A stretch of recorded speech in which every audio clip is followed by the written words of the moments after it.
Wickets continue to fall on the second day of the LV County Championship match between the country's top two sides currently, Sussex and Middlesex, at the Brighton and HoveJobs.com county ground.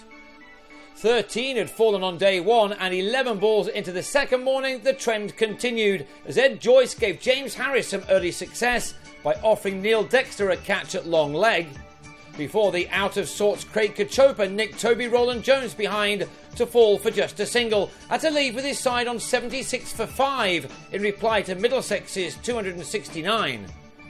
On a pitch which was offering the bowler plenty of assistance, Luke Wright countered with a quick-fire 26. But the uneven bounce played a part in his dismissal, as with the score on 110, Ollie Rayner held on in the slips off the bowling of Stephen Finn. 3 wickets had fallen, but none of them being the night watchman Steve McGoffin, who held up his end well while Ben Brown tried to play around him. The nature of the surface could be summed up by the individual scores in this match, with only extras in the Middlesex innings making it to a half-century.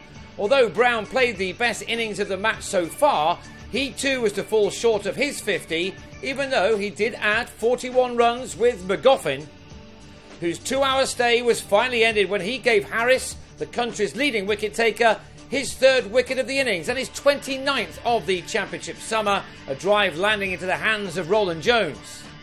Ollie Robinson fell to Rayner's very first ball of the match, and then Brown took it upon himself to get as many as he could before he ran out of partners.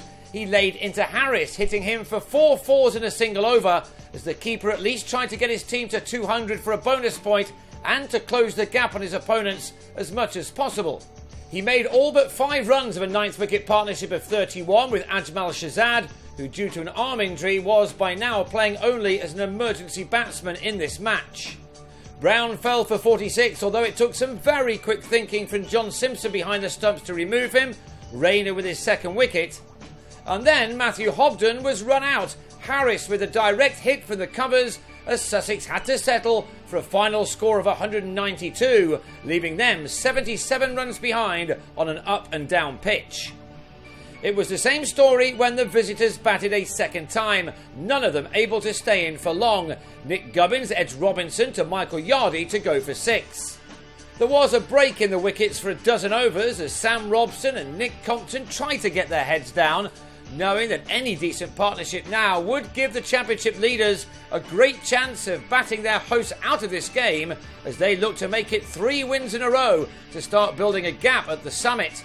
49 were added by these two, before Robson on 15 was bowled by McGoffin at 56 for 2.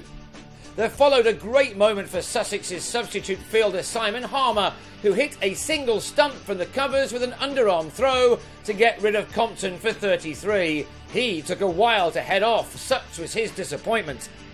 Then next ball, James Franklin bagged a pair, edging McGoffin to Yardy to leave with his side on 68 for 4 and leading by 145.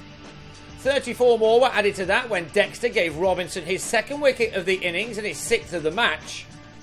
His 7th coming in his next over after tea as Adam Voges gave Yardy his 3rd catch of the day, a one-handed stunner to go for 21 at 103 for 6. Now 180 ahead, and with no sign of this pitch getting any better for the batsman, every run was going to be crucial. Rayner began to dominate the strike and the scoring as that advantage was taken into the 200s by the close, which came 21 overs early as a sea fog rolled in. Indeed, the lead going into day 3 stands at 203, with Middlesex ending on 126 for 6. They will still want more on the 3rd morning, but go into the day as the slight favourites at this stage.